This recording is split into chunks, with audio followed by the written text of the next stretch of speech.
insisto, interesantísimo todo lo que nos va a contar y todo lo que nos va a decir. Además, me dicen los de la universidad que estáis en un año muy especial. El 80 aniversario, ¿no? 800, ¿eh?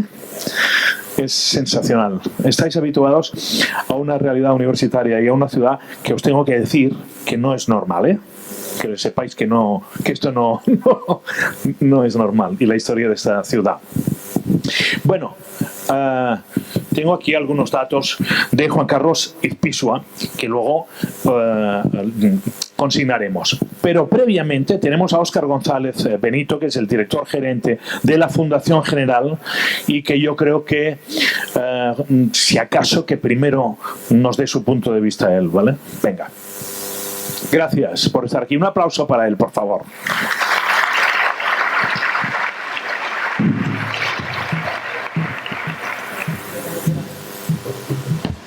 Muchas gracias, Juan Carlos, Xavier. Sentaros, por favor.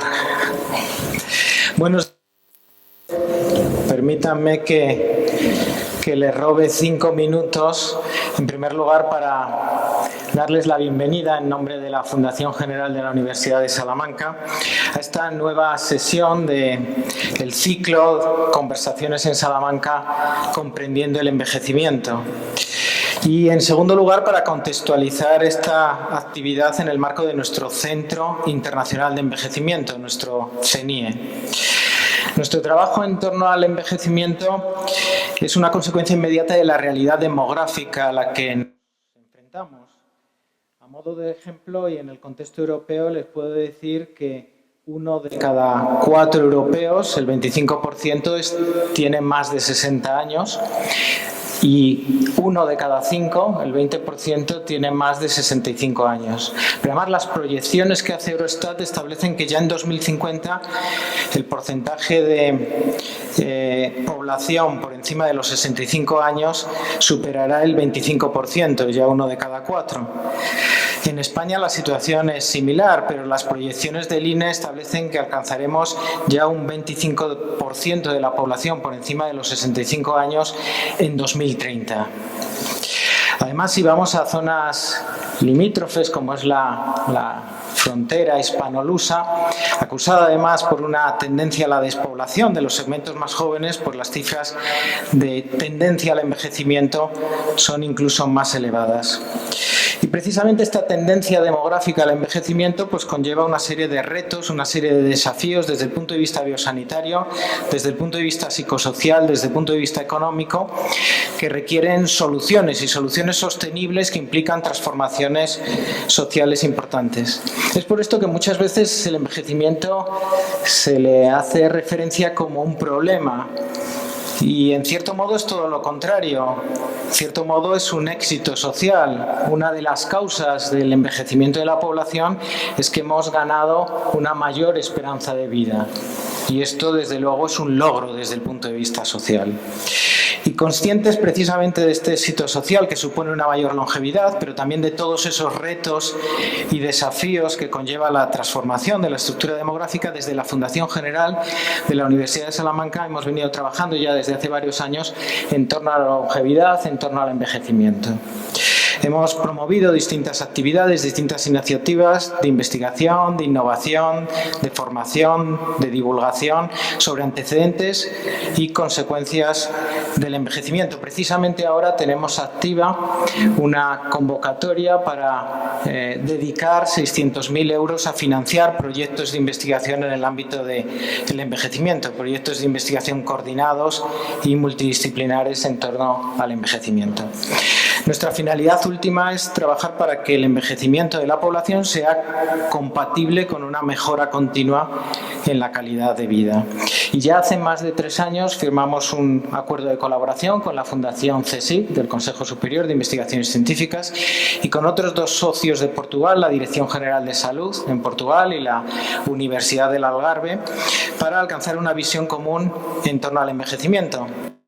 nació nuestro Centro Internacional de Envejecimiento, nuestro CENIE, que es un activo clave para España y Portugal en torno al envejecimiento y que también pretende convertirse en una referencia internacional al integrarse en las vanguardias científicas y tecnológicas que lideran hoy día los avances en materia de envejecimiento. Y las conversaciones en Salamanca, comprendiendo el envejecimiento, la actividad que nos ocupa hoy, pues es una más dentro del amplio abanico de iniciativas promovidas desde el CENIE. Y lo que pretendemos de alguna manera es anticiparnos a cómo afectará el envejecimiento a nuestras vidas, a nuestras actividades profesionales, a nuestra economía, a nuestro hábitat en general.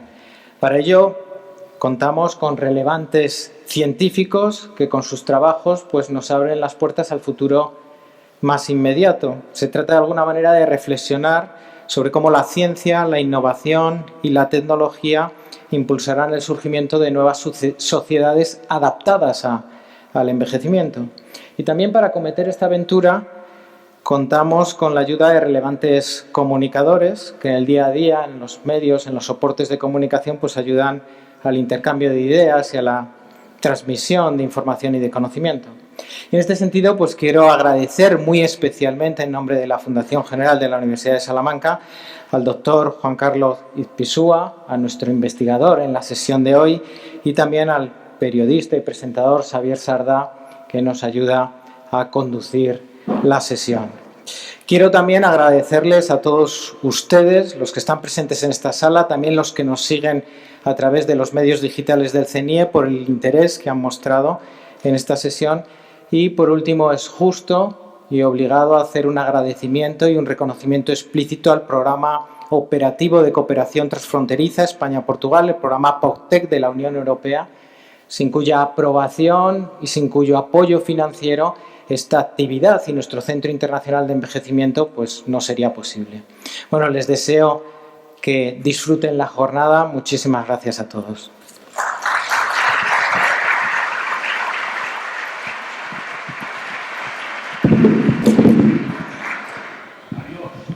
No se puede aplaudir y tener el micro en la mano.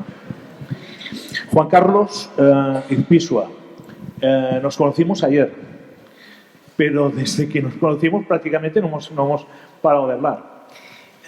Resulta apasionante. Él es bioquímico, investigador español, especializado en el campo de la biología del desarrollo, ejerce la cátedra del Laboratorio de Expresión Génica del Instituto Salk de Estudios Biológicos en La Joya, Joya, que escribió en Joya con dos L's, en California. Bueno, las investigaciones en las que este hombre anda metido nos sitúan, efectivamente, él ha hablado de un año, tan solo un año, de un año para acá, las puertas que se abren son importantes, por un lado, inquietantes, por otro lado. Es decir, conversar con él es conversar con alguien que está en una tesitura de investigación de una envergadura tal que se mueve entre el conocimiento empírico de todo lo que van descubriendo y las conclusiones científicas a las que van llegando y paralelamente las incertidumbres que estas mismas investigaciones abren respecto al futuro del ser humano. Hay una metáfora, y con esto acabo, y empezará su conferencia y luego podremos charlar con los que deseéis hablar con él.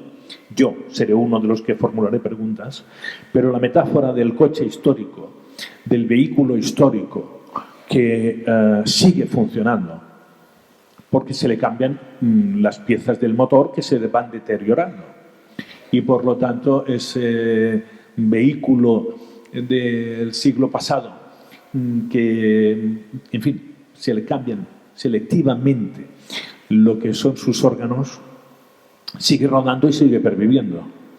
Bueno, pues sería una metáfora muy simple de la situación vertiginosa en la que se encuentra Juan Carlos. Datos empíricos, datos ya reconocidos y puertas abiertas muy quizá abismales en algunos casos. Juan Carlos, cuando tú quieras comienzas tu conferencia, él hará su exposición y después tendremos, insisto, la oportunidad de preguntar y conocer más detalles. Cuando tú quieras, Juan Carlos.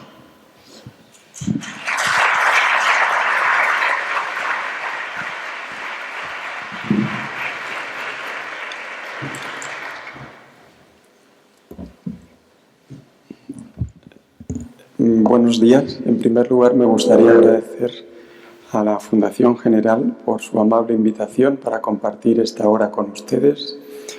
También me gustaría agradecer a Xavier, porque es importante que lo que hacemos en el laboratorio, los científicos en general, y que creo que va a afectar a nuestras vidas, se comunique al resto de la sociedad. Entonces es un honor realmente tener a Xavier entre nosotros como uno de los mejores comunicadores de nuestro país para intentar explicar lo que hacemos en el laboratorio.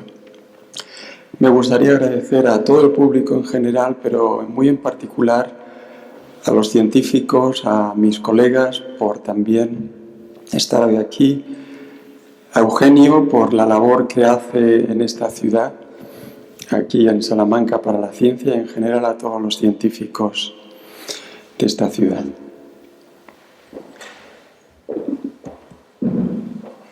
No sé, Javier, si te va a doler el cuello y no sé si sería mejor que te sentaras o prefieres estar ahí. Yo estoy aquí. Ahora lo que vamos a hacer, estoy pidiendo a ver si puede aminorar un poco la luz al objeto de que se vea mejor la pantalla. No sé si sería posible.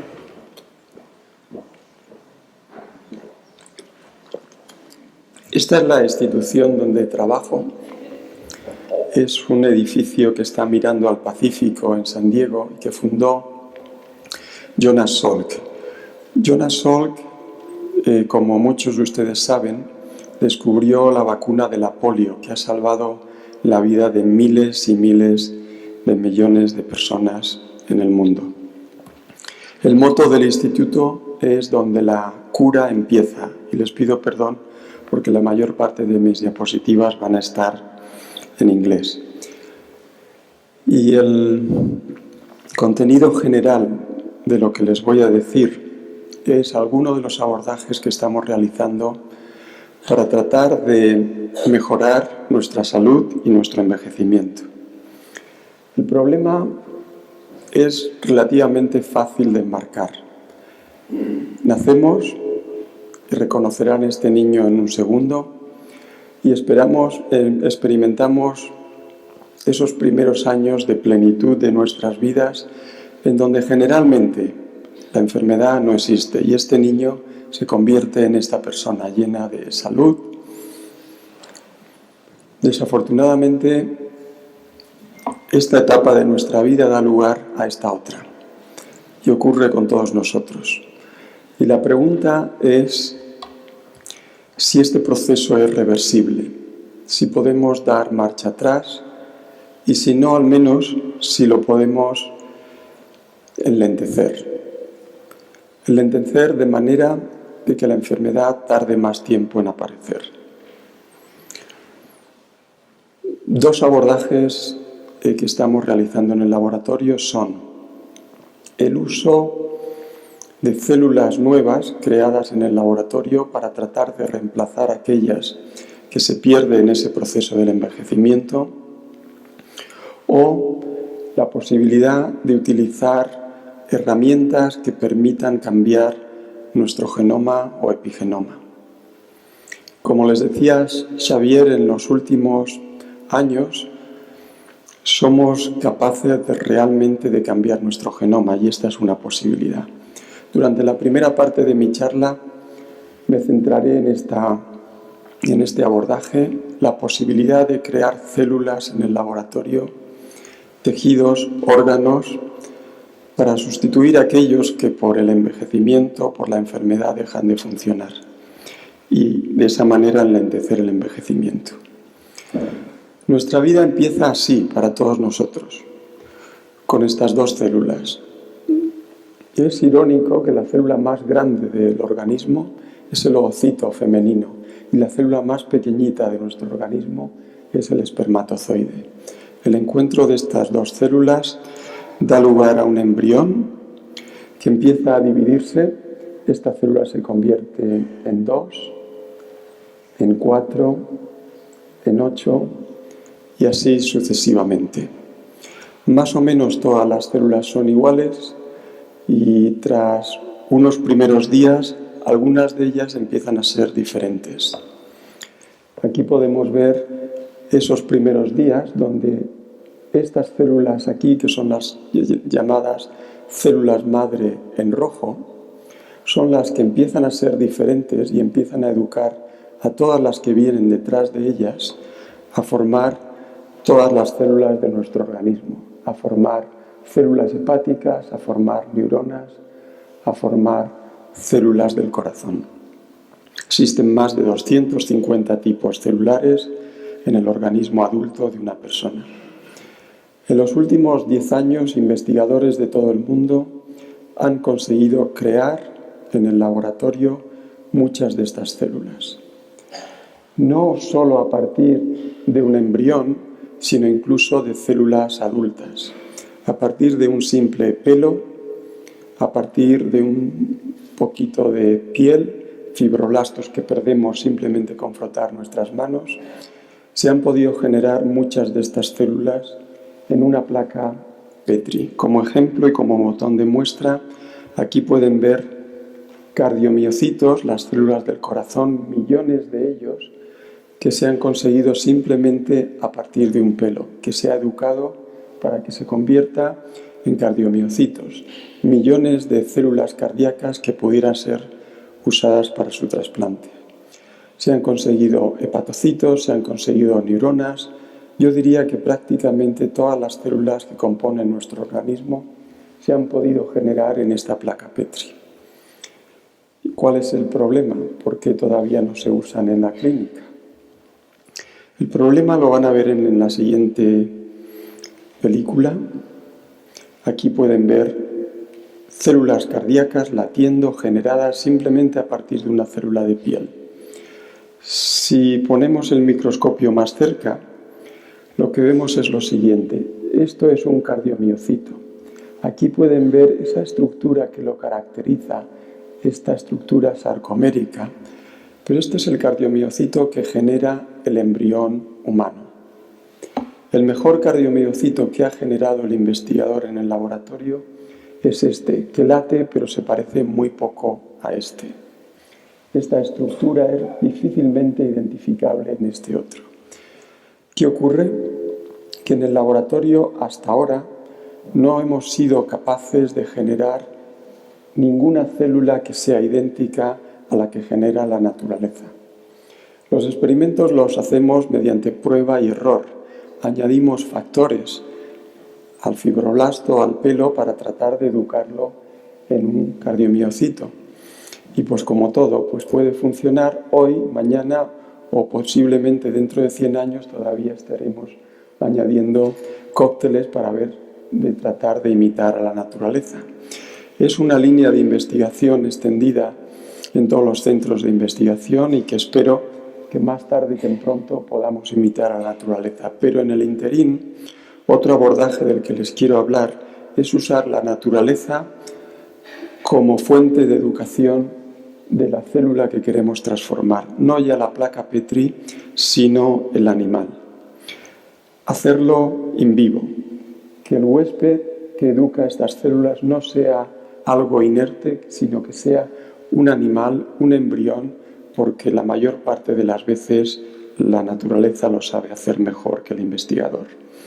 Y para ello quiero recordarles el concepto de quimera. Vivimos en una cultura, la cultura mediterránea, donde es muy normal y muy frecuente encontrar fotos, estatuas, monumentos, pinturas, en donde claramente se ve el concepto de quimera, la unión de células de distintos animales para dar lugar a un animal quimérico. Esto hasta hace muy poco formaba parte solamente del mundo virtual, no era real, las quimeras no eran reales. Afortunadamente, poquito a poco en el laboratorio empezamos a traer las quimeras a la realidad. El experimento para generar células es el siguiente. Aquí tenemos esos primeros estadios del desarrollo de un animal, el blastocisto, cuando hay unas pocas células a partir de las cuales se generarán todas las células. En rojo no se ve bien, son células de rata que estamos introduciendo en un embrión de ratón. Estamos creando una quimera entre ratón y rata. Estas células, en rojo, son células madre, no saben lo que van a ser de mayor. No saben si van a ser corazón, no saben si van a ser neuronas. Y lo que esperamos es que este embrión en ese nicho eduque a las células de otra especie a que se conviertan en un órgano específico. Si dejamos pasar el tiempo, el embrión de ratón más o menos tarda en nacer 20 días. Aquí podemos ver cómo las células de rata en rojo se han integrado dentro de los distintos órganos del ratón, en el corazón, en el ojo, en la mandíbula. Es decir, algo que tras muchísimos años, tras muchísimos millones, cientos y no miles de personas hemos sido incapaces de hacer. La naturaleza lo hace de manera muy fácil y con una eficiencia enorme. Educa a esta célula madre a que forme un corazón, a que forme un ojo. El resultado es un animal que es una quimera. Como muchos de los investigadores aquí presentes saben, la noche de hotel de un ratón es mucho más barata que la noche de hotel de una rata, así que en nuestro animalario yo digo que estos son ratones, en realidad no sé lo que son una quimera entre rata o ratón. Si este experimento lo hacemos otra vez, la quimera va a ser distinto. Podría ser que el corazón entonces fuera de rata, que el hígado fuera de rata, es un proceso al azar. Pero lo que queremos es generar un órgano específico. Si queremos un hígado, ¿cómo lo haríamos? Aquí pueden ver que si hacemos el experimento una vez, otra vez, el patrón de quimerismo es muy distinto. Para conseguir un órgano específico hacemos un pequeño truco, que es el siguiente. Este es el blastocisto, y si queremos obtener páncreas, lo que hacemos es eliminar el páncreas del embrión huésped. Lo podemos hacer genéticamente eliminando un gen. Este gen es importante para la formación del páncreas. Si lo eliminamos del organismo, obtendremos un ratón sin páncreas. Pero ese hueco que dejamos hace que las células de rata que ahora introducimos vayan con mayor afinidad hacia el hueco que hemos vaciado, con lo que en lugar de obtener un quimerismo generalizado, obtenemos un ratón, pero principalmente las células colonizan el páncreas. Obtenemos un ratón con un páncreas de rata. El experimento ya no es al azar, sino que está dirigido al órgano que queremos. En los últimos años disponemos de tecnologías que nos permiten eliminar cualquier gen del ratón muy rápidamente. Les voy a dar dos ejemplos. Si eliminamos el gen que está relacionado con la formación del corazón, el embrión no se va a formar, se va a morir.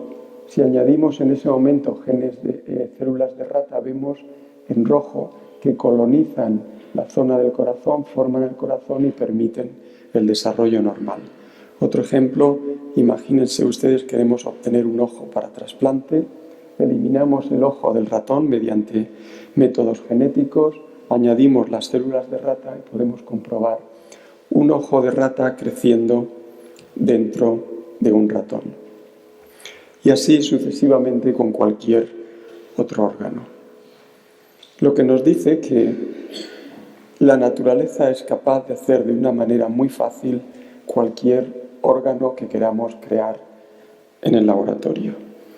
¿Cuál es el problema? Que la madre determina el tamaño del órgano que se forma.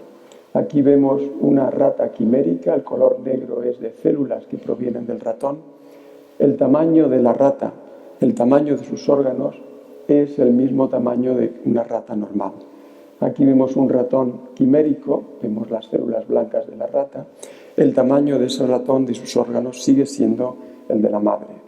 Por lo tanto, inyectar células humanas dentro de un ratón para conseguir órganos humanos que pudieran ser trasplantados no tendría mucho sentido por el tamaño. De ahí que pensáramos recurrir a animales más grandes.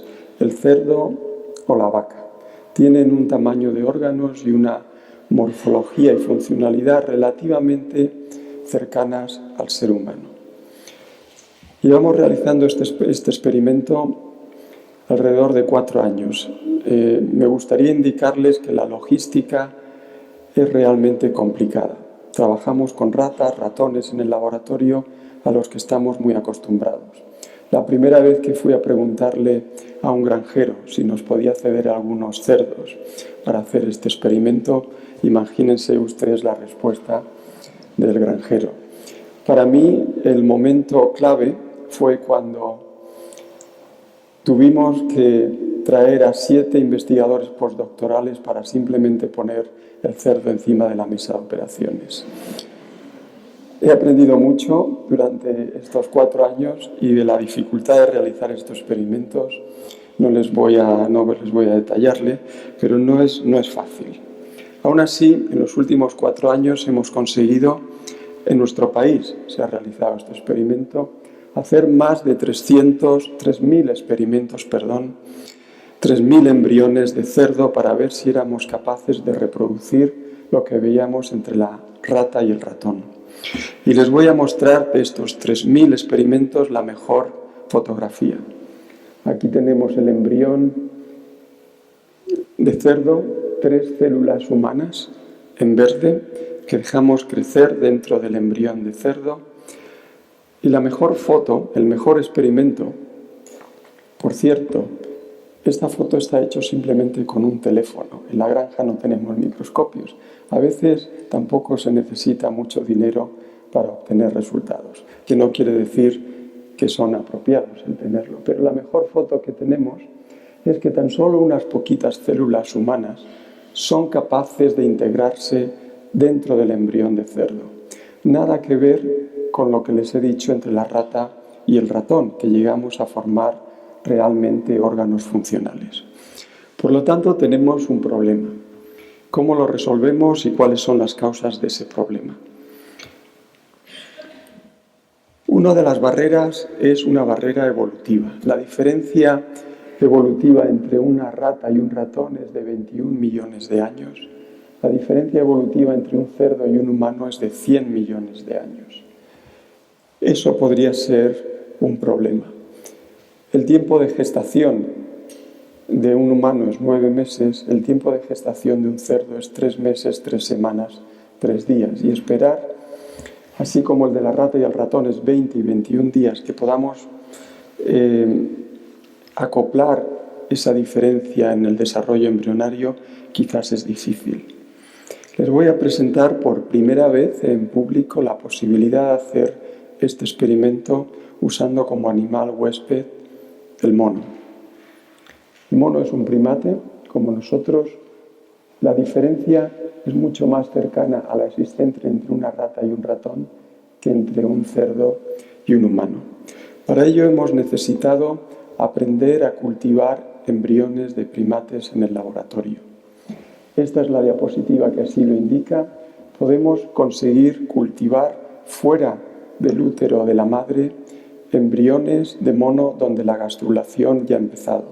Para aquellos que no están familiarizados con la biología del desarrollo, la gastrulación es quizás, como decía uno de mis mentores, el momento más importante de nuestra vida. No es el nacimiento, no es nuestra boda, ni es nuestra muerte. Es la gastrulación, en el momento en las que se forman las 3 capas germinales que dan lugar a todas las células de nuestro organismo. Y aquí podemos ver cómo hemos conseguido poner un embrión primate en una placa Petri y llegar hasta el periodo de gastrulación. Cuando ahora introducimos células humanas, que se indican por este anticuerpo de color rojo humanos, podemos ver la primera aparición de marcadores pluripotenciales no importa el nombre, como el OP4, que nos está indicando que esas células humanas están contribuyendo y de manera muy significativa a la formación de órganos dentro de un embrión de mono. Muchos de ustedes, estoy seguro que me habrán dicho o habrán pensado en este mismo momento: lo que este señor nos está diciendo no es éticamente aceptable. No ya solo aceptar un cerdo para que sirva de animal huésped para crear órganos, sino que ahora me está diciendo que va a utilizar monos y va a tener una granja de monos para crear órganos. No es esa nuestra intención, es tratar de entender las barreras evolutivas que nos impiden hacer este experimento que les acabo de mostrar realmente eficiente entre el humano y el mono, en el humano y el cerdo. ¿Cuáles son las diferencias que existen entre el embrión de mono y el embrión de cerdo que nos impide hacerlo de una manera más eficiente? En ningún momento se trata de utilizar el mono como huésped, no solo porque no sería práctico. El mono tiene solo una cría, la posibilidad de transmitir enfermedades infecciosas desde el mono al hombre, como puede ser, por ejemplo, el SIDA y muchos otros problemas de consideración ética que no tengo tiempo de explicar y que, desde luego, nos deben impedir ese experimento, sino entender mejor la barrera evolutiva para hacerlo en el cerdo. Otra ventaja de este experimento es que nos va a permitir entender por primera vez una etapa muy oscura de nuestra vida, que es esos primeros días del desarrollo embrionario, cuando se forma la única célula inmortal de nuestro organismo, las células germinales, que son realmente las células que se transmiten su contenido genético de generación en generación. Ese es el paso en el que estamos actualmente, en la generación de órganos, de tejidos, de células, para sustituir aquellas células que perdemos con el tiempo. Y espero que en otra ocasión pueda darle resultados más concretos. Y en esta segunda parte de mi charla estoy pensando, Xavier, que dado que hay una división muy clara entre el abordaje de las células o el alterar el genoma, si es mejor parar ahora y escuchar las preguntas o seguir hasta el final. Yo hay algo que con lo que estoy de acuerdo en todo lo que has dicho. No entiendo que con lo que pasó ayer tenga que estar Messi aquí. No, es lo único que me atrevería éticamente a discutir. Pues muy bien, pues quieres venir aquí y vamos a ver. Abrimos ya pues la posibilidad de que la gente te haga. Sí, y después seguimos. Realmente esta sensación de utilizar animales para obtener órganos es eso que yo os he dicho hace un momento, que resulta cuanto menos inquietante, pero en el futuro igual es una cosa muy normal. Se puede llegar a considerar esto como algo que puede ser normal en el futuro, para tener más trasplantes, o para decir, oiga, usted tiene el hígado fatal, le vamos a conseguir un hígado en poco tiempo. Esa es la idea. Yo creo que tenemos la suerte de pertenecer a un país que ha creado una organización, que es la Organización Nacional de Trasplantes, que es realmente modelo único en el mundo, pero a pesar de ello, a pesar de la generosidad de nuestro carácter para donar nuestros órganos, la demanda es mayor que la oferta. La posibilidad de generar células y tejidos en una placa Petri la veo todavía lejana, así como también quizás la de generar dentro de un animal esas células, pero la esperanza es lo que nos lleva adelante, y eso es nuestro sueño, que así sea. Entiendo y soy consciente, y lo he tratado de decir, las consideraciones éticas que experimentos como el que les he mostrado pueden conllevar en algunos de ustedes. Pero también quiero recordarles que la primera persona que realizó un trasplante de riñón la pusieron en la cárcel. Nuestros Baremos éticos cambian cuando la evidencia está presente. Tengo una frase perfecta para esto, que dice, a ver si la digo bien, ¿eh? La ciencia avanza como un torrente y la moral lenta como un glaciar. Y a veces nos encontramos en situaciones de puertas que no sabemos si abrir o no. ¿Quién quiere preguntar algo? Yo me puedo chivar de algunas cosas que he averiguado hablando con él en las últimas horas. Puedo chivaros algunas cosas que no sé si son secretos. En fin, no lo sé. Os recomiendo que toméis vitamina C. Vitamina C. No zumo de naranja, no. ¿Qué cantidad? Xavier se está refiriendo a un experimento en el cual logramos que estas células madre que les comentaba se diferencien y proliferen realmente de una manera estupenda en presencia de vitamina C. Y por eso le comentaba a Xavier que no se olvide de tomar un par de gramos de vitamina C al día.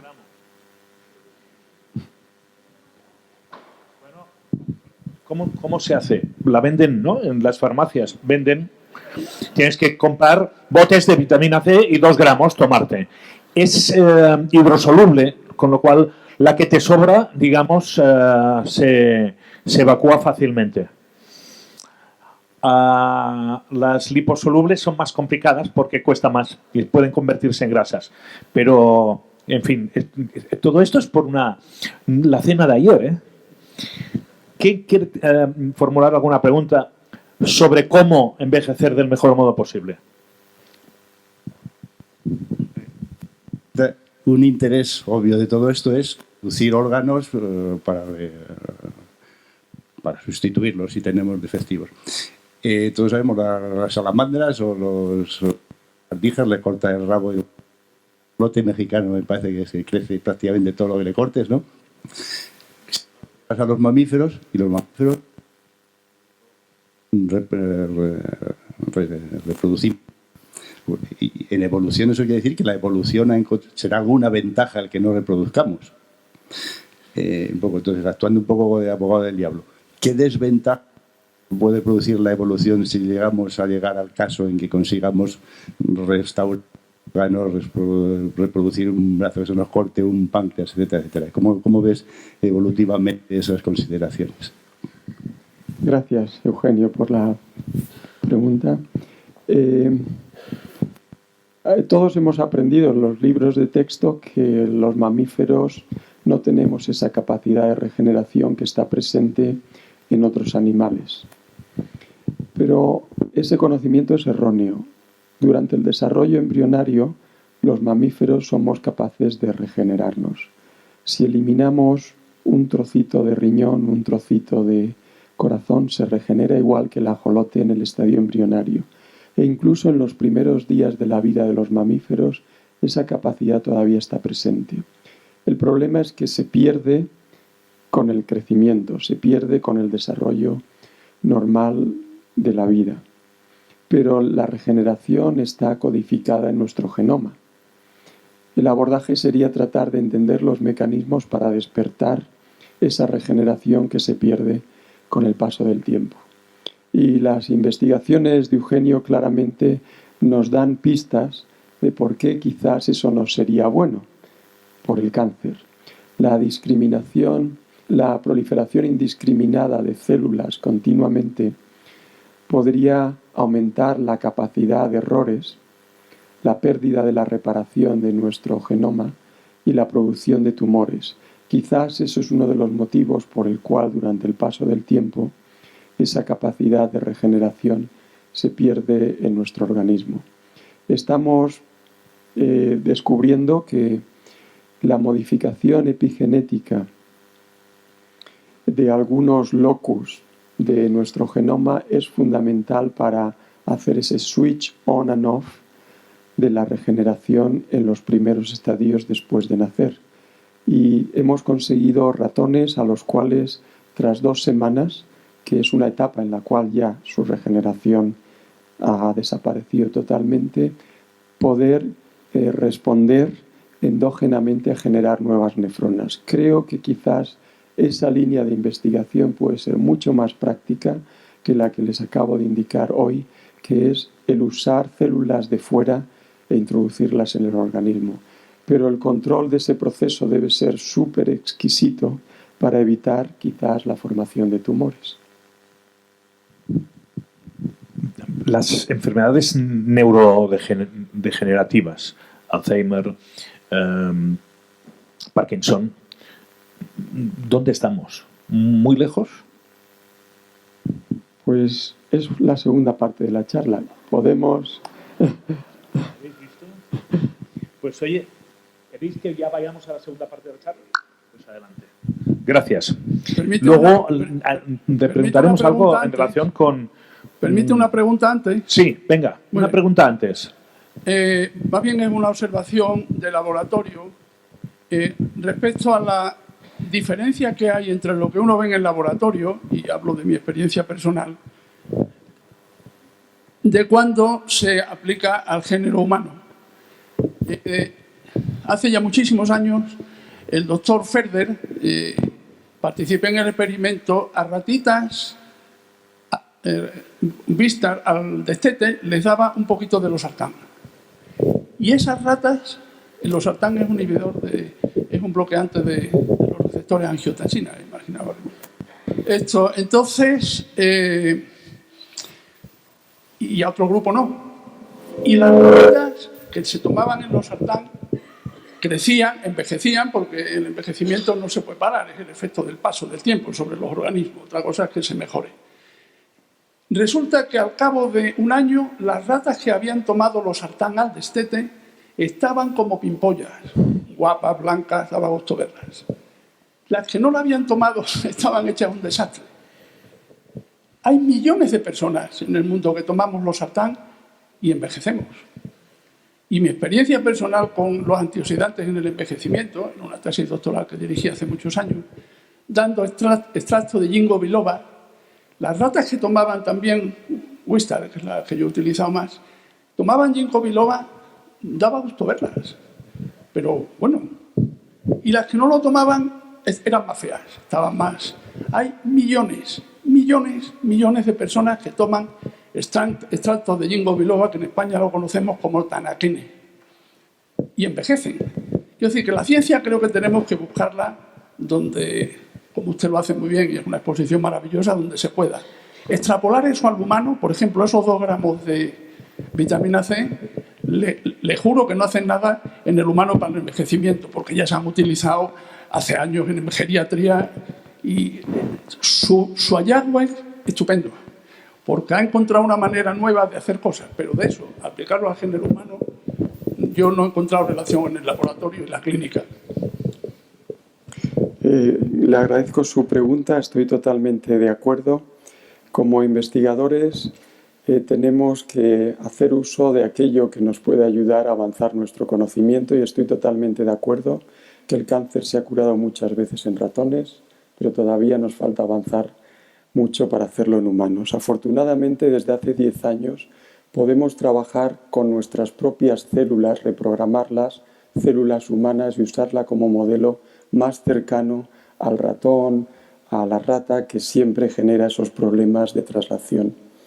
Los resultados que les voy a indicar a continuación, la mayor parte de ellos, y de ahí también los anteriores, tratamos de acercarnos lo más posible que podemos dentro de los límites éticos a la célula humana y al organismo humano. Pero soy totalmente consciente, y le agradezco que lo haya puesto de cara al público, de las limitaciones de que los resultados que obtenemos en un animal de experimentación no son siempre trasladables al ser humano. En el caso que comentaba Xavier de la vitamina C, estos resultados los publicaremos dentro de poco. Se han obtenido trabajando con células madre humanas en las que podemos experimentar una mejora en su capacidad de diferenciación a determinadas células. Eso no quiere decir que in vivo también, después lo que vemos in vitro, aunque sean células humanas, ocurra así. Gracias por su anotación, que creo que es importante. El siguiente abordaje es más que ir sobre la célula, es tratar de entender y modificar el genoma y el epigenoma. Hace 18 años que estas tres personas, el doctor Collins, el doctor Venter y el presidente Clinton, se reunieron para anunciar la primera lectura del genoma humano. Han pasado 18 años y hoy estamos en una fase muy distinta. No ya solo podemos leer el genoma humano, sino que podemos reescribirlo, podemos borrar, podemos cambiarlo. Herramientas que nos permiten entender mejor, en mi caso, el estudio de la biología del desarrollo, pero que pueden tener aplicaciones a enfermedades y al envejecimiento.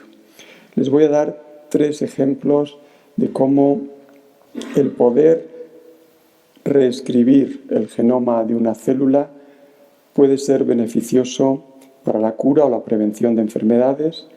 Y les voy a dar 3 ejemplos antes de nacer, justo después de nacer y en la vida adulta.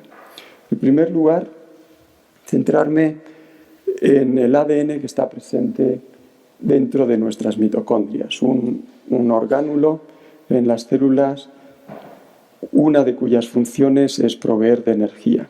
Alteraciones en el ADN mitocondrial da lugar a enfermedades realmente devastadoras y con una prevalencia relativamente alta.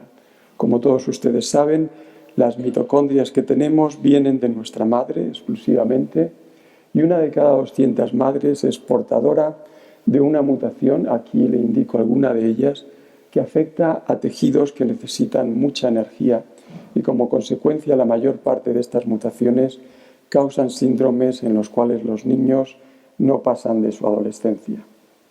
Es unas enfermedades relativamente prevalentes y que hasta ahora simplemente podíamos tratarlas de una manera sintomatológica. Permítanme mostrarles un ejemplo de cómo el reescribir nuestro genoma puede alterar ese tratamiento. Y el concepto es el siguiente, y es que aquí tenemos mitocondrias en verde, sanas, sin ninguna mutación, y aquí tenemos mitocondrias en rojo, mutantes. Lo que suele ocurrir es que la madre transmite las mitocondrias a su hijo, en la cual no es realmente una mitocondria que todas ellas sean las mutantes, sino que es una mezcla de mitocondrias verdes y rojas. La enfermedad, el fenotipo solo se va a manifestar a partir de un cierto umbral, es decir, cuando tenemos alrededor de 70% de mitocondrias rojas. La idea sería no de ser perfecto. He tenido la fortuna de trabajar durante 15 años con una de las personas que considero más importantes en la biología, que es el doctor Francis Crick, y siempre me decía: Juan Carlos, eso de ser perfecto es muy difícil. To be good is good enough. Y quiero explicarles que esta es precisamente la base de este experimento. Se trata de corregir solo unas poquitas para que ese umbral donde el fenotipo no aparece, aunque la mutación esté presente, es suficiente para la curación de la enfermedad. Es lo que llamamos inducción de heteroplasmic shift. Es algo que podemos hacer hoy gracias a la capacidad de modificar el genoma. Aquí tenemos un ratón negro y un ratón blanco. Sus mitocondrias son casi idénticas, solo se diferencian en una letra. Cuando juntamos este ratón, lo que tenemos es un ratón blanco y negro. Con estas técnicas en las cuales podemos modificar el ADN de la mitocondria, lo que se trata es de tener o un ratón blanco o un ratón negro, que nos indicaría que solo tiene una mitocondria u otra en una mayor o menor proporción. Y el experimento lo pueden ver aquí. Estas son las bandas de ADN de un tipo de mitocondria, la de este ratón, y estas dos son las del otro ratón.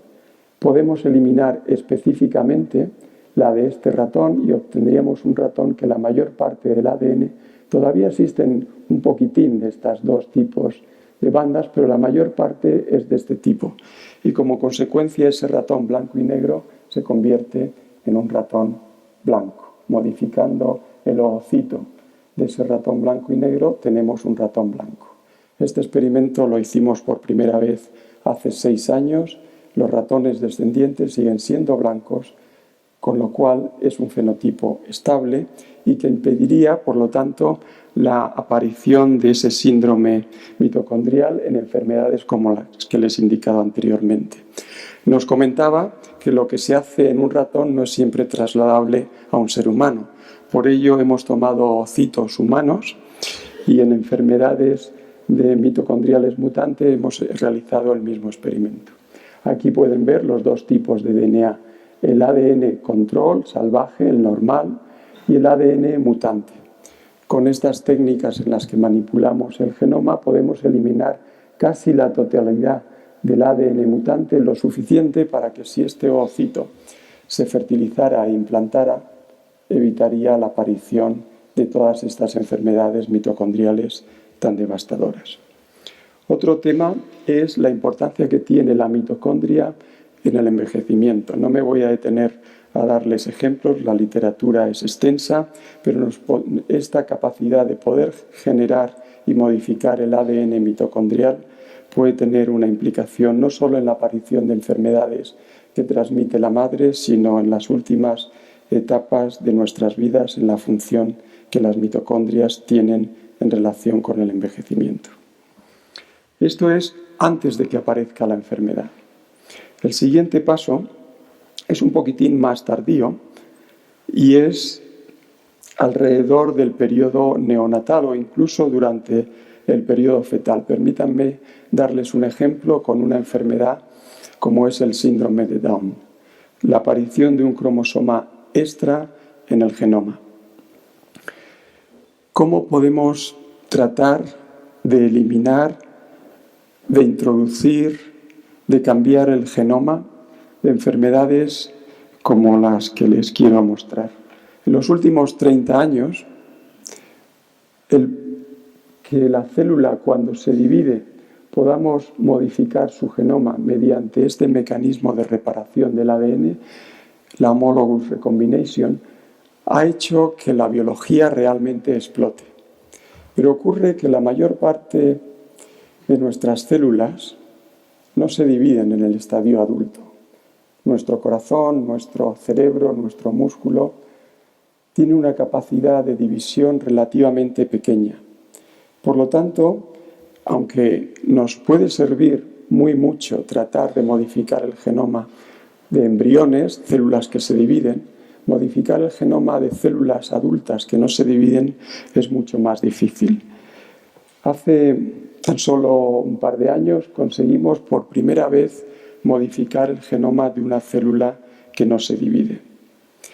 Es una tecnología que hemos llamado HITI, no me voy a detener en explicar el proceso por el que funciona, simplemente recordarles que los dos mecanismos de reparación del ADN de nuestra célula es por homologous recombination o por non-homologous enjoining. Esta tecnología usa ese otro mecanismo que nos permite modificar el genoma de células que se dividen y que no se dividen. El ejemplo que les quiero mostrar es sobre el síndrome de Down, la aparición de un cromosoma extra. Hoy en día, durante el embarazo, es relativamente fácil diagnosticar la presencia de ese cromosoma extra. En vitro tenemos tecnologías que nos permiten silenciar ese cromosoma. Aquí pueden ver el ejemplo. Estos 3 puntitos nos indican las 3 copias del cromosoma 21. Cómo podemos, mediante el silenciamiento y usando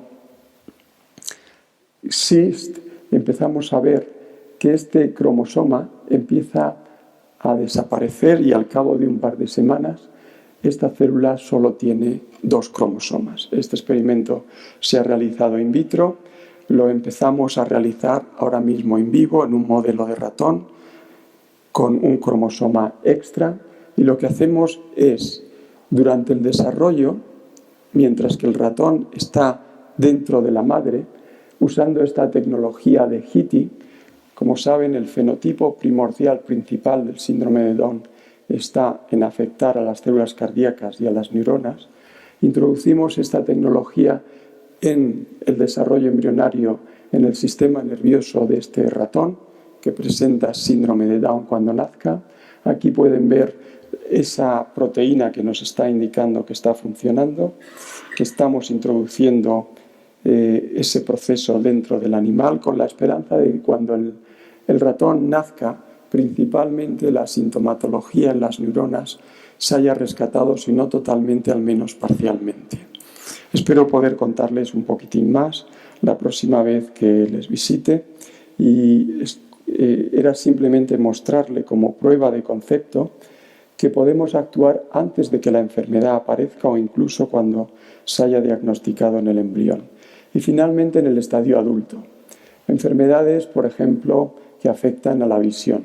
Retinitis pigmentosa. Existen diversas mutaciones en nuestro genoma que dan lugar a este fenotipo en que la visión empieza a perderse hasta que llega un momento en que la capacidad visual es cero. Tenemos modelos de rata animales que fenocopian ese fenotipo y, como pueden ver aquí, tras aplicar esta tecnología en los conos y los bastones de esta rata, conos y bastones que no se dividen, pero con esta tecnología de HITI podemos entrar dentro del genoma. Aquí no se ve bien, este es el ojo control, en rojo es la producción normal de proteína que permite la visión de este ratón. Aquí es el ojo mutante que no produce proteína, y si pudiéramos ver un poco mejor tras el tratamiento, la proteína aparece. Podemos hacer una serie de ensayos que nos indica que la rata ve más. No sé si es necesario, pero quizás aquí esto es una rata normal, un estímulo de luz, no luz.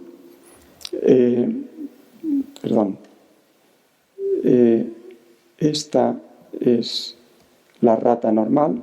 Aquí pueden ver, la rata gira su cabeza en función del estímulo de luz, no luz. Si hacemos el mismo experimento en la rata que no ve, en la rata que tiene la mutación, realmente pues no tiene una respuesta que nos indique que está notando ese cambio de luz, no luz.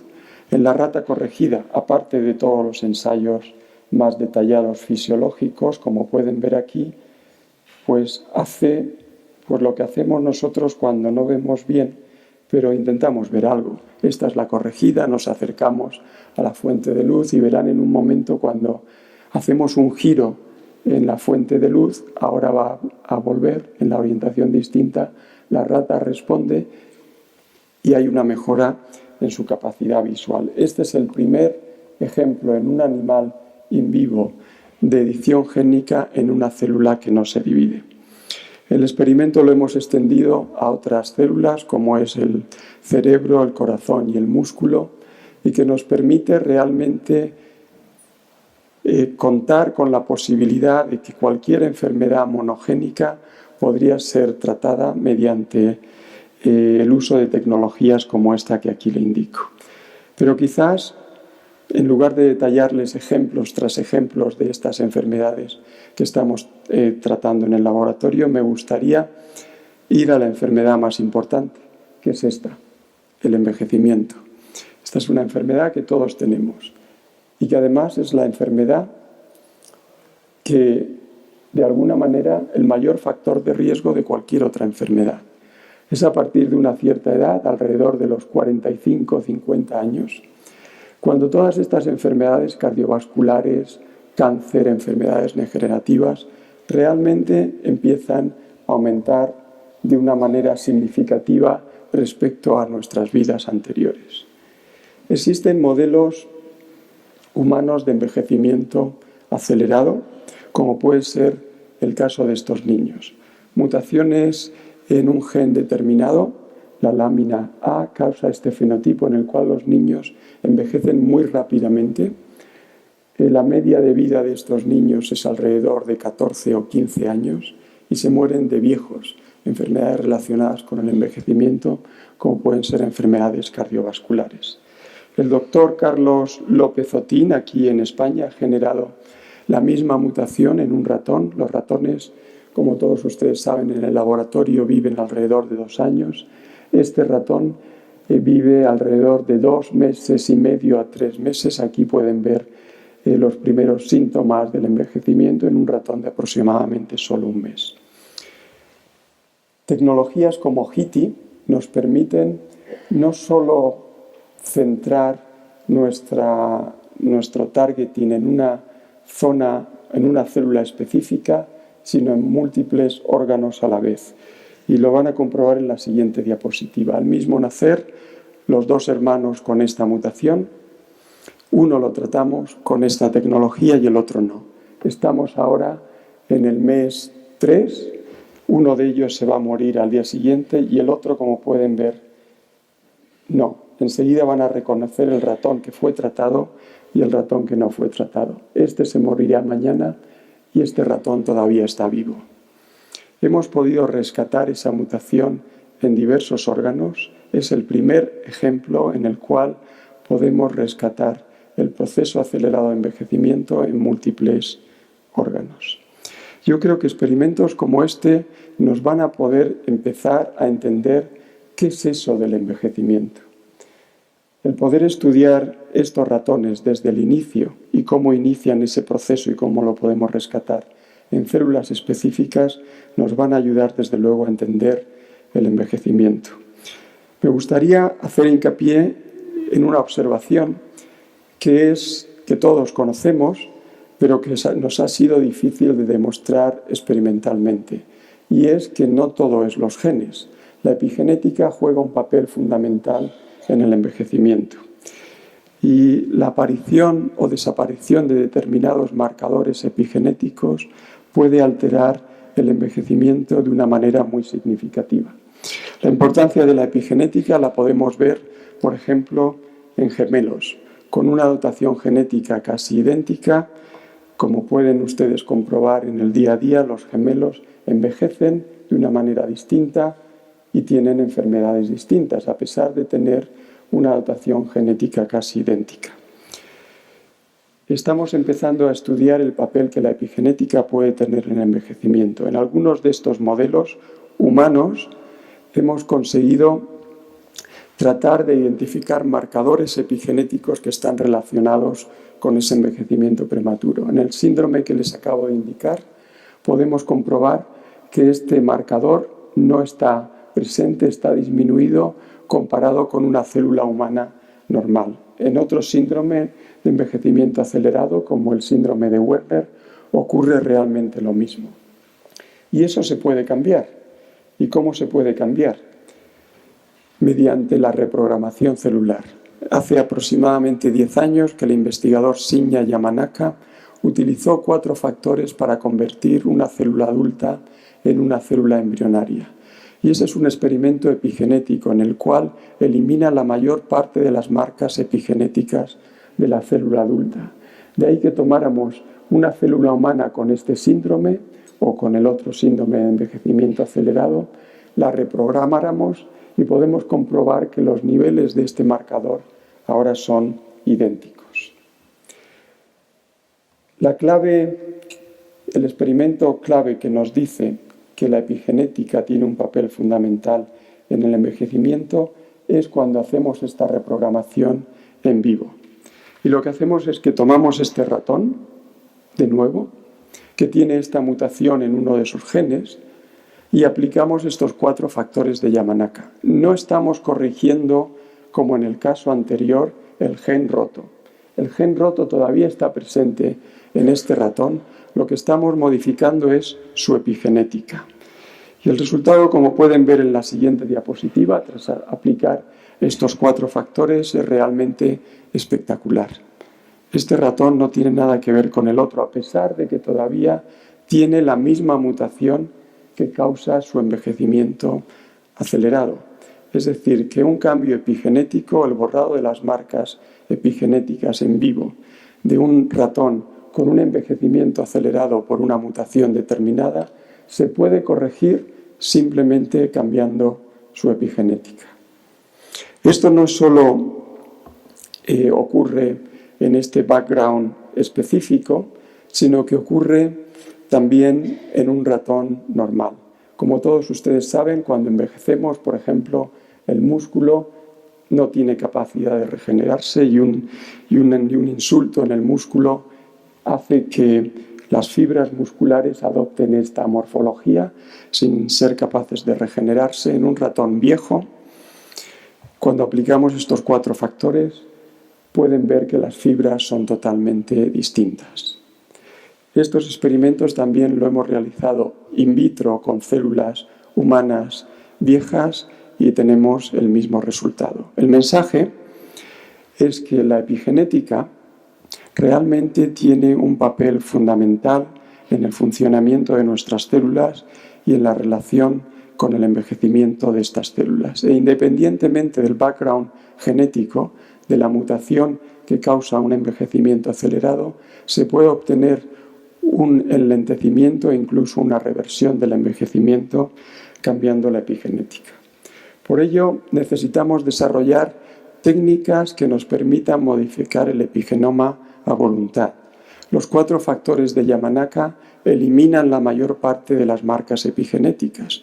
Por lo tanto, no es algo específico. Eliminan marcas que pueden ser buenas o malas para el envejecimiento. Debemos ser más específicos. Y con ello quiero mostrarles el siguiente experimento y ya el último experimento, que es tratar de modificar el paisaje epigenético de nuestras células para tratar de corregir enfermedades.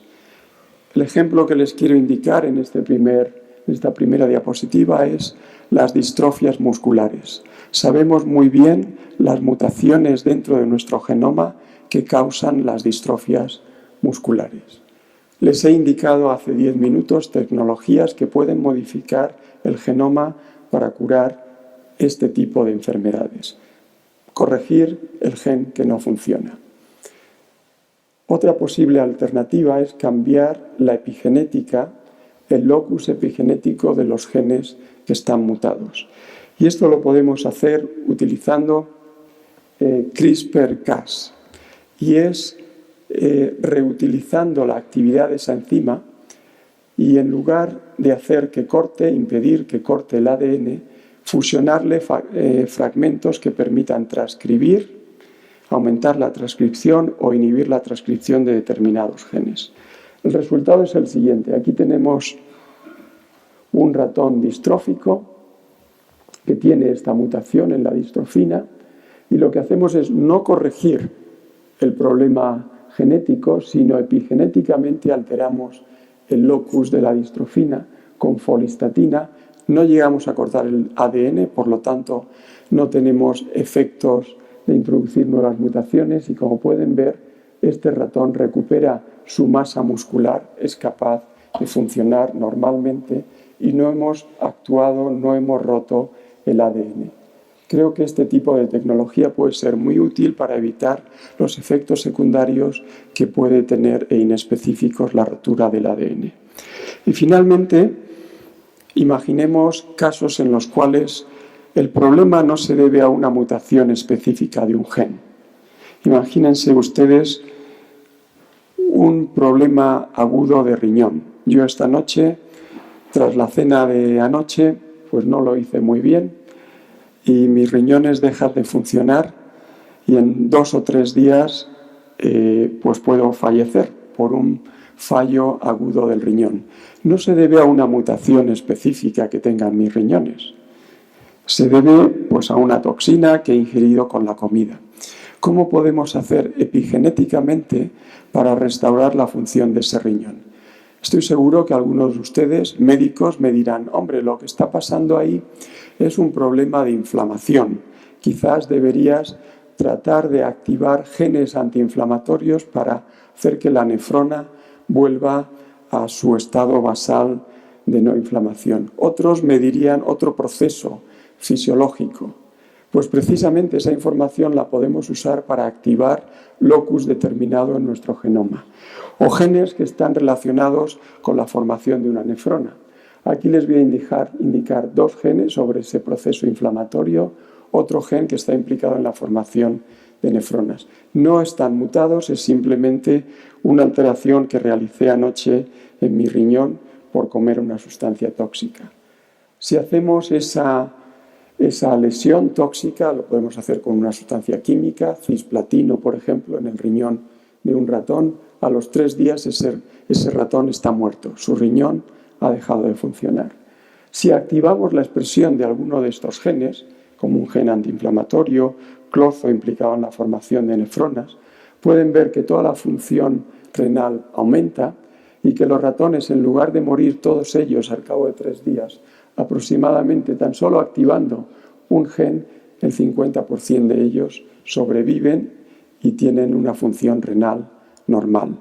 Les estoy hablando de tratamientos en los cuales no se trata de una modificación genética específica, sino de restaurar la función y la expresión de determinados genes que están relacionadas con la fisiología de ese órgano. Y finalmente, tengo 3 minutos más, Xavier. ¿Tengo 3 minutos más? Pues los uso.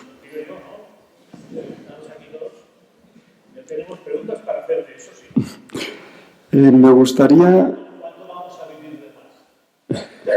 Me gustaría finalizar con quizás los 2 tejidos que nos preocupan a todos más cuando envejecemos, que es perder nuestra capacidad de movilidad, ser autosuficientes en nuestra movilidad o perder nuestra cabeza. Yo creo que estos 2 tejidos son los que realmente más afectan al proceso de envejecimiento, independientemente de enfermedades específicas. Y por ello estamos centrando nuestra actividad con estas tecnologías que les acabo de indicar en estos 2 tejidos. En primer lugar, lo que estamos es utilizando esos 4 factores que modifican nuestro epigenoma y los estamos activando en determinadas células relacionadas con nuestra capacidad cognitiva. Estamos generando ratones en los cuales estos 4 factores se activan en una zona específica de nuestro cerebro para tratar de rejuvenecer esa parte de nuestro cerebro. Y el segundo interés de nuestro laboratorio tiene que ver con la movilidad, o bien la movilidad de una persona normal que con el paso del tiempo disminuye, la movilidad de un deportista profesional o el tratar de mejorar enfermedades como la osteoartritis. Y les voy a indicar el primer ejemplo usando estos 4 factores en el caso del cartílago. Este es una sección osteoartrítica. Aquí estas flechas nos dicen que la pérdida de cartílago en rojo, la banda, la extensión de cartílago en la osteoartritis y cómo tras el tratamiento de estos 4 factores podemos ver que el espesor del cartílago es mucho mayor y podemos ver la aparición de nuevo cartílago apareciendo en esa rodilla, tan solo modificando epigenéticamente determinadas células en la joint de la rodilla. Creo que este abordaje, que es alterar el locus epigenético de determinados genes en determinados procesos, puede ser algo alternativo y paralelo a la modificación de nuestro genoma. Y finalmente, lo más importante. Estamos aquí porque hace 4,5 billones de años apareció nuestro planeta debido al Sol. Y el Sol marca la aparición de nuestras vidas y de la vida de todos los organismos en este planeta. El Sol es el responsable del ciclo circadiano que está presente en un 70 o 80% de todos nuestros genes. Las 24 horas del día, la mayor parte de nuestro genoma está ciclando en relación a la luz, a la presencia o la falta de luz dictada en su día por la aparición de la vida. Durante el envejecimiento, esos ciclos cambian. Este es cualquier gen de ese 70-80% de una célula de una persona joven. Tiene un pico alto a una hora del día y bruscamente tiene un pico bajo de expresión a otra hora del día en función de la luz. Este es el ciclo de una persona mayor. Esos picos altos y bajos se han disminuido y lo que obtenemos es estas pequeñas montañitas en la expresión de nuestros genes, que nada tiene que ver con estos picos y valles que experimenta una célula o una persona joven. Existen determinadas células de nuestro organismo que tienen una mayor importancia que otras en cuanto al control del tiempo en nuestro organismo. Entre ellas, estas células del núcleo supracasmático dentro del hipotálamo. Lo que estamos realizando es tratar de cambiar estas células, de alguna manera controlan buena parte del envejecimiento de nuestro organismo, es tratar de cambiar el ciclo circadiano de estas células. Este es uno de estos genes, tiene este ciclo, como pueden ver aquí, de una persona ya mayor, es una célula vieja, y tan solo modificando su paisaje epigenético con estos 4 factores, conseguimos cambiar el ritmo circadiano de esta célula y que se convierta en el ritmo circadiano de una célula joven. Lo estamos haciendo no solo in vitro, sino in vivo, y los primeros resultados nos indican que tan solo cambiando el ciclo circadiano de una determinada célula podemos revertir el proceso de envejecimiento.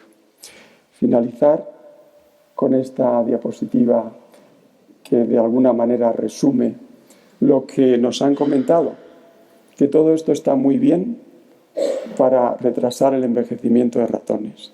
Y la esperanza es que podamos trasladar alguno de estos conocimientos que se hacen en el laboratorio de investigación básica con animales de experimentación al ser humano en un plazo de tiempo corto.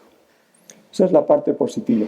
Me gustaría acabar con una reflexión, que es que todo lo que ha ocurrido en estos 4 o 5 billones de años de vida en nuestro planeta se rige por 2 reglas muy sencillas que formuló Darwin hace 150 años, que es la mutación al azar y la selección natural de esas mutaciones.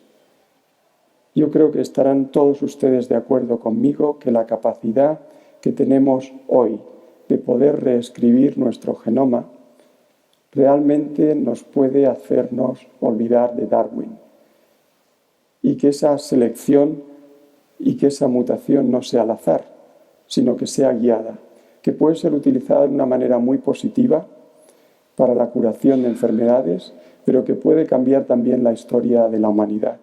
Y por eso, y sé que estoy rodeado de personas relacionadas con el mundo de la ciencia y de la comunicación, debemos ser los primeros los que tenemos que informar a la sociedad de que estamos en un momento clave en la evolución de nuestra especie.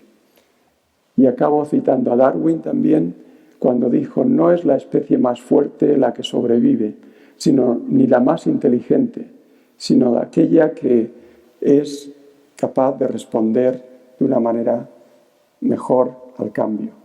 Y este es un momento fundamental, y espero que sepamos entre todos comunicar al resto de la sociedad que estamos en ese momento clave de la evolución humana y que tenemos que usar estas herramientas de manera apropiada.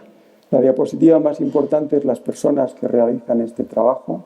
Tengo la fortuna de colaborar con muchos investigadores en todo el mundo, pero me gustaría indicar especialmente a aquellos que se encuentran en nuestro país. El doctor Josep Campistol en el Clínic de Barcelona, la Clínica Centro, el doctor Pedro Guillén, la doctora Estrella Núñez Delicado, Jerónimo Lajara Blesa, la doctora Montserrat, y en mi laboratorio dentro del Instituto Salk a todas estas personas. Muchas gracias por su atención.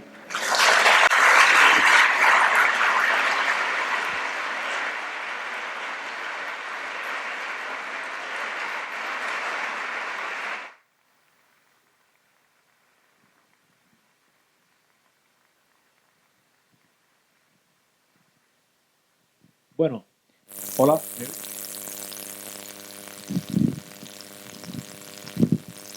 ¿Se me oye?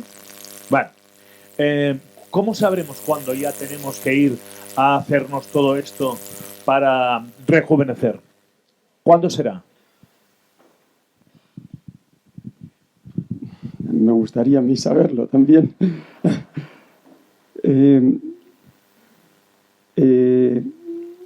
En Estados Unidos y en China existen y a los primeros ensayos clínicos aprobados para modificar nuestro genoma en determinados tipos de cánceres en los cuales no hay solución. Por lo tanto, con pacientes. También se han realizado las primeras, hace tan solo un par de meses, el primer experimento realmente exitoso en la curación de una enfermedad de la piel modificando su genoma. Creo que ya estamos realmente experimentando que esos resultados se trasladen a la clínica. No obstante, nos falta todavía mucho porque desconocemos cómo estas herramientas de corte del ADN afectan a otras regiones del ADN. Y por lo tanto tenemos que ser muy cuidadosos antes de trasladar todo este conocimiento al ser humano. El trasplante de células, que es la primera parte de la charla, hace tan solo un par de meses, en el cual en Japón se ha tenido éxito curando una forma particular de problema en el ojo, la degeneración macular, utilizando células que se han diferenciado en el laboratorio. Nos falta mucho, pero los primeros casos los tenemos ya con nosotros. ¿Se podrá curar la ceguera en algunos casos? Yo estoy totalmente convencido que sí. Impresionante. ¿Cuánto van a vivir nuestros nietos? Es decir, ¿hay chavales que han nacido ya que vivirán 130 años? Sí, yo creo que el niño que va a vivir 130 años está ya dando vueltas entre nosotros. Estoy convencido de ello porque, echando un vistazo atrás, en tan solo 100 años, en buena parte de nuestro planeta se ha incrementado la extensión de vida haciendo mejoras mínimas. El poder alterar nuestro epigenoma o nuestro genoma nos va a ayudar a entender ese proceso de envejecimiento y estoy convencido de que podemos alargar nuestras vidas. Lo importante, creo yo, no es simplemente alargar nuestras vidas por alargarlas, sino darnos cuenta de que ese proceso de envejecimiento es el que conlleva la aparición de enfermedades. Se trataría de que la aparición de enfermedades tardara un poco más, tardara más en llegar, independientemente de si al final vivimos 80 o 100, el retraso en la aparición de la enfermedad y mejorar la fisiología de cada una de nuestras células. Estaba pensando yo si de un presidente del gobierno, cambiando epigenéticamente algo, se pudiese convertir en un estadista. ¿Alguna pregunta por parte de...? Sí. Yo de nuevo, porque he quedado encantado con la conferencia, pero naturalmente estoy en desacuerdo con... yo soy geriatra, es decir, que vemos la geriatría, para la gente que no esté familiarizado, la geriatría es una rama de la medicina. Quiero decir que hay que hacer medicina, hacer la especialidad de geriatría y luego ser geriatra. Otra cosa es la gerontología. Entonces, clarísimamente claro. Envejecimiento no es igual a enfermedad, de ninguna manera. El envejecimiento es el efecto del paso del tiempo sobre el organismo. Y la enfermedad es un proceso patológico que se presenta a cualquier edad por motivos tanto ambientales como de otro tipo. Lo que la gente presenta como la enfermedad precoz, la progeria, es una falacia. El síndrome de Werner es una enfermedad. Sabemos el gen, sabemos mucho de él. Pero es una enfermedad que clínicamente cursa con un aspecto que se ha dado a decir que es el envejecimiento. No, es una enfermedad. Y tanto es así que los viejos viven más de 15 años y de 20 años. Se mueren a los 80, no a los 15. Es que es una enfermedad. Es un error conceptual. Creo yo que se da mucho en las personas que hacen solamente, que no tienen la visión holística de la geriatría, física, psíquica, funcional y social. No quiero extenderme, pero el envejecimiento no es homogéneo, es heterogéneo. Cada órgano envejece de alguna manera y cada organela, por ejemplo, lo que hemos trabajado mucho en el estrés oxidativo, y está aquí a mi derecha la doctora Mayoral, que hizo la tesis y puede decirlo. Cuando uno estudia el estrés oxidativo en el cerebro, no es igual que en el hígado, no es igual que en el corazón, no es igual que en la vejiga. Y cuando yo estudio la fisiología del riñón, veo que la reabsorción de bicarbonato, bueno, quiero decir que hay funciones que se mantienen toda la vida y otras funciones que no. Entonces no hay un tratamiento ni envejecimiento. Y además, el concepto de confundir envejecimiento con enfermedad en geriatría se llama ageísmo o edaísmo, que justamente consiste en eso, en confundir la sintomatología de enfermedades de los jóvenes, que a veces se dan en los viejos de manera distinta, como enfermedades. Eso se llama ageísmo y realmente la Organización Internacional para la Prevención del Abuso en el Viejo lo considera maltrato. Muchas gracias por la aclaración. ¿Había alguna pregunta? No, me refería si tenía que responder a alguna pregunta o... No, gracias por la aclaración. Que la enfermedad no es... Que envejecer no es una enfermedad, pero si podemos envejecer más lentamente, mejor, ¿no? Son dos cosas que hay que distinguir muy bien. Sí. Yo estoy... una cosa... lo que la gente ha llamado envejecimiento saludable. El envejecimiento lo califica un denominador común que es de la función. Por ejemplo, el señor Nadal, este tenista tan bueno que tenemos, pues dentro de 4 años, cuando su capacidad muscular no sea tan buena como la de ahora, es un viejo. Está envejecido. ¿No es cierto? La función. Entonces, en geriatría lo que manejamos es la función. Y la función va en relación con un síndrome que no se toca nunca, que es la fragilidad. Descubrir la fragilidad, actuar sobre ella y prevenirla hace que efectivamente se vivan muchos años, muchos más, mucho mejor.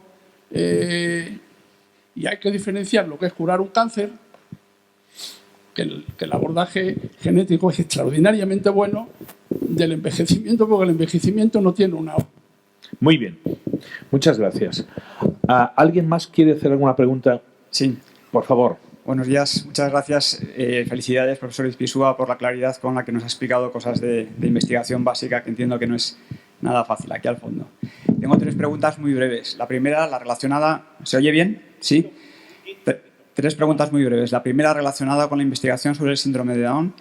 Quería saber si... Entiendo que es una investigación ya publicada en alguna revista científica, imagino. Quería saber si el ratón resultante recuperó toda su función o mantuvo alguna de las funciones, de las disfunciones típicas del síndrome de Down. La segunda pregunta es en relación con la investigación sobre los cartílagos, si se ha hecho también en vivo, en modelo experimental animal, o se ha hecho algo en humano. Y ya la tercera, su opinión sobre si la medición de los telómeros hoy por hoy puede ser considerado como el mejor biomarcador para determinar el estado de longevidad de una persona. Muchas gracias. Gracias. 3 preguntas. Los estudios sobre el síndrome de Down in vitro están publicados, in vivo todavía estamos en el proceso. La segunda, sobre el cartílago, el resultado in vivo es el que he mostrado, no eran in vitro, y también estamos en su proceso de publicación. Y la tercera, la longitud de los telómeros, sin ninguna duda, es un marcador excepcional, pero no el único para determinar el proceso del envejecimiento celular. Me pregunto si todos estos avances estarán al alcance, digamos, de una minoría de ciudadanos. Es decir, a medida que vuestros descubrimientos se vayan convirtiendo en realidades, estas realidades estarán al alcance de la gente adinerada tan solo o del común de los mortales. Yo creo que, como todo, cualquier avance por naturaleza al principio es desigual y se benefician aquellas personas que tienen una posibilidad económica de acceso mucho mayor que otros. El ejemplo de los antibióticos creo que claramente lo indica, pero la esperanza es que con el tiempo cualquier avance científico, médico, tecnológico pueda extenderse a toda la población, pero creo que es inevitable que al principio haya una desigualdad en el beneficio del avance que se hace. Creo que es inevitable. Por favor. ¿Alguna otra pregunta? ¿Podría preguntar? Perdón. Ahí, muy bien. Gracias. Muchas gracias por estar aquí, a los dos. Mire, voy a preguntar por un tema polémico y es el transgender. Ahí hay un problema de identidad importante en cuanto al reconocimiento de su propio fenotipo, ¿no? Y está llevando a la gente a llevar a muchas personas a operaciones que muchas veces podemos considerar, yo creo que exacerbadas, y a tratamientos cuando sabemos que no tienen suficiente, el receptor no va a poder a veces trabajar con las sustancias químicas que se introducen. He leído algo sobre las epimarcas y que podría haber algo a ese nivel. ¿Ustedes han estudiado ese fenómeno? Porque me parece muy interesante el saber por qué me identifico o no y si tiene algo que ver con genes. Yo hay parte de enseñanza que tengo que dar en este aspecto y la preguntan siempre. Me gustaría saber de un hombre sabio qué opinión hay. Es una pregunta muy importante a la que no les sé responder porque no es mi campo de investigación, pero sería lógico pensar que durante el proceso de diferenciación de las células germinales existen variaciones que nos hacen expresar determinados fenotipos en el adulto de una manera distinta. Desconozco las investigaciones en ese campo, no es mi campo, pero estoy convencido de que es así personalmente. Los factores epigenéticos, la interacción con el medio ambiente también deben jugar un papel fundamental, especialmente en el comportamiento, pero realmente desconozco y no sé darle la respuesta porque no lo sé. Aquí, por favor. Aquí, aquí el señor. Adelante. Enhorabuena por la magnífica exposición. No le veo al final. Yo me gustaría centrarme en qué consecuencias, si podemos profundizar un poco más, tiene todos estos aspectos del envejecimiento biológico, la genética, sobre un envejecimiento saludable, que es la parte segunda del título, que no hemos dicho más que el papel de la vitamina C. ¿Y qué extrapolaciones, qué consejos se pueden hacer a partir de las investigaciones en biología celular y en genética celular para lograr un envejecimiento saludable? Porque me temo que muchos de los que estamos aquí no veremos muchas de estas extrapolaciones. O sea, que ya no estaremos vivos. Sí, muy claro, muy claro. Yo lo que he tratado de ilustrar es la aparición de tecnologías que nos permiten empezar a modificar nuestro genoma y epigenoma y mostrar algunos ejemplos de cómo alteraciones en el genoma y en el epigenoma se correlacionan con el envejecimiento. El saber cuáles son las marcas epigenéticas específicas que están relacionadas con el proceso del envejecimiento es el primer paso para darle a usted un consejo de qué es lo que hacer. Pero aparte de que aquello que nos decían siempre nuestras madres, las normas más comunes de cómo tratar y relacionarnos con el medio ambiente, yo no me atrevería a darle ningún otro consejo porque es precisamente lo que nosotros queremos entender. Esa trimethylation, la reducción de la lisina 27 en una célula vieja respecto a una célula joven, ¿qué significado tiene y cómo la podemos trasladar a darle a usted un consejo para que modifique su comportamiento y que quizás su envejecimiento sea más saludable. Es precisamente lo que buscamos y que espero poder entender con estas tecnologías que le he indicado hoy. Pero aparte de escuchar a su madre y a su abuela, pues evitar ciertos comportamientos, no sabría qué decirle más. ¿Y comer menos? Es una de los experimentos que se han realizado en diversos animales que claramente demuestra que aumenta la extensión de vida en los animales en los que se ha probado. Desconocemos si es exactamente la cantidad o la cantidad del nutriente la que está debajo de ese efecto del aumento en la extensión de vida en los animales en los que se ha realizado, pero en cualquier caso, comer menos es uno de esos pequeños ejemplos que podría indicarle que es obvio entre toda la población ya. Había otra persona que quería. Digo, qué ilusión. Vale,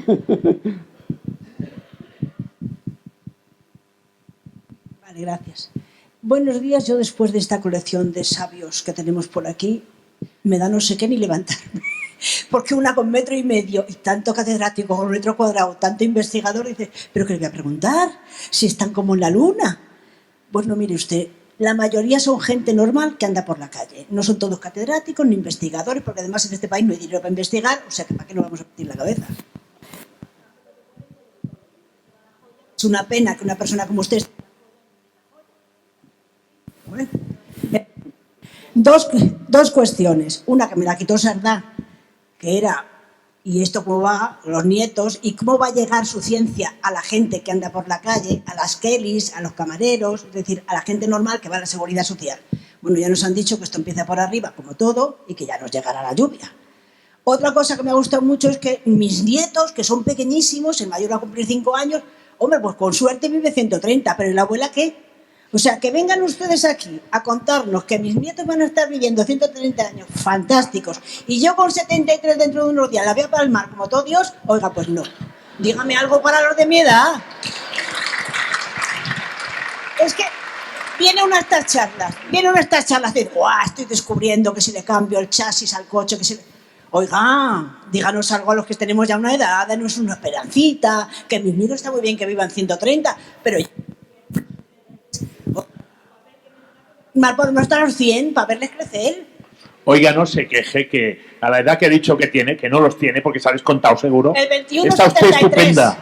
Sí, sí. Y luego una pequeña... Está usted estupenda. Estoy estupenda, y gracias, porque mi abuela no vive... Yo sé de un abuelo que dura mucho, que es el señor Casamayor, también. Sí, me suena, dentro de... Y una cosita pequeña para el señor Ispizúa, que al principio dijo muy... para mi gusto, me quedó un poco asombrada, que increíblemente el óvulo era mayor que el... Oiga, no, increíblemente no. Nosotras concebimos, nosotras parimos, nosotras cuidamos. Usted le dice a los demás, hagan caso de su madre y de su abuela. Vivimos más porque somos más listas, porque vamos a tener el ovocito más pequeño. ¿No es increíble? ¿Es lo normal? Era al revés. El ovocito es la célula más grande. Dijo, increíblemente, el ovocito es más grande. Y yo le digo a usted, increíblemente nada. Es lo normal. Perdón, lo he querido decir incluso en positivo, que es el ovocito, la célula más grande de todo nuestro organismo. Por eso luego usted decía... como la más importante. Oiga, pues de increíblemente nada. Sí. No, vista la célula y el espermatozoide, tiene valor la célula, para no acojonarse. Hay una paradoja, Él está trabajando en Estados Unidos, donde la inversión para los científicos es impresionante. Disponen de una gran cantidad económica. La China, efectivamente, en China es increíble cómo están avanzando en ese territorio. Pero hay una paradoja. Es decir, ya quisieran los americanos tener la sanidad pública que tenemos en este país. Esa es una paradoja absoluta. Es decir, hay menos presupuesto de investigación científica, pero hay una sanidad que quisieran para sí y esto no es patrioterismo absurdo, que quisieran para sí muchos americanos. Sí, totalmente de acuerdo. Yo me asombro cada vez que vengo a nuestro país y comparo la calidad de la sanidad con la calidad en Estados Unidos. Y la paradoja que comentaba Xavier en cambio, la investigación básica en nuestro país no figura en ninguna de las listas de nuestros políticos y la salud empieza por la investigación, con la paradoja de que la salud, el sistema sanitario en nuestro país está mucho más desarrollado que en cualquier otro país como América. También la paradoja de que, aún así, este año, por ejemplo, los Institutos Nacionales de la Salud de Estados Unidos, con Trump, es el mayor incremento de dinero para la investigación básica de toda la historia. Sería importante que de alguna manera desde nuestro país se tuviese en cuenta. Aquí, hola. Bueno, ahora es complicado hacer una pregunta después de la que acabamos de tener. Mi pregunta es un poco más técnica y estaba haciendo un esfuerzo por no preguntarla al principio pensando en la mitocondria, que es mi tema de investigación, ¿no? Y es la compatibilidad entre las dos especies. Uno puede pensar en factores de transcripción que no actúan entre cerdo y humano, por ejemplo, que no son incompatibles, o problemas de compatibilidad genética, exosomas, cualquier cosa. Entonces, claro, ha nombrado la mitocondria y a mí se me ha venido la historia a la cabeza. Porque creo que podría también unificar los tres aspectos de los que hemos hablado, de los que usted ha hablado en esta charla, que es la epigenética, la reprogramación y la biología mitocondrial en sí. Entonces, en este sentido, en la compatibilidad entre especies, la heteroplasmia sería un factor a considerar, además teniendo en cuenta cómo se reprograman los órganos de esos ratones al principio, para explicar esa divergencia. Y luego, si tuviera tiempo para una segunda pregunta más corta.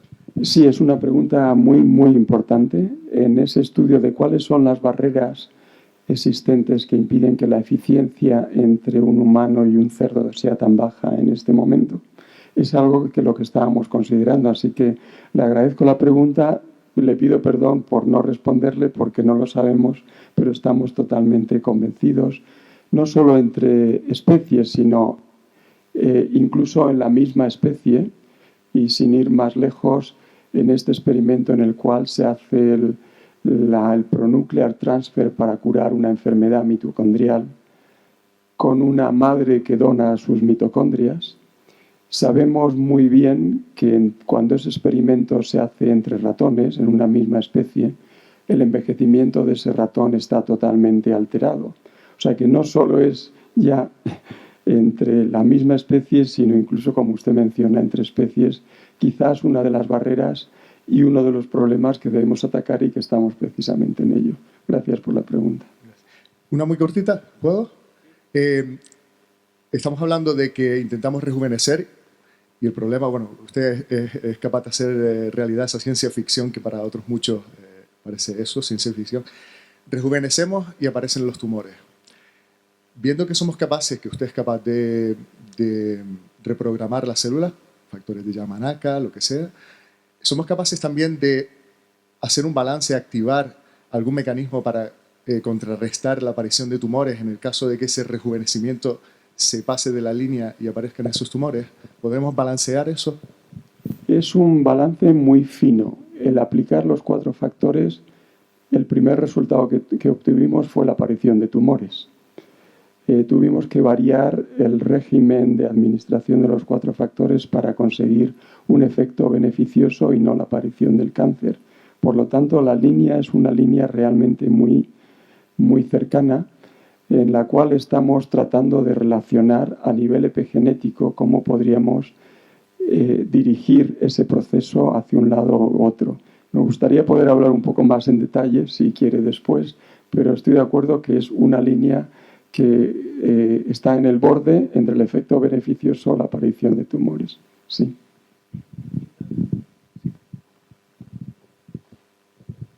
Sí, mis primeras palabras son felicitarle por tan excelente conferencia. Mi pregunta es concreta. en relación a la telomerasa, en el momento en que se produce el índice de Ayflick, hay un segundo estadio en el cual la enzima P53 da opción a la existencia del mismo y llegar a la apoptosis y la muerte celular programada. Pero, sin embargo, si falla, va a pasar a una célula, diríamos, vitalicia y posiblemente cancerosa.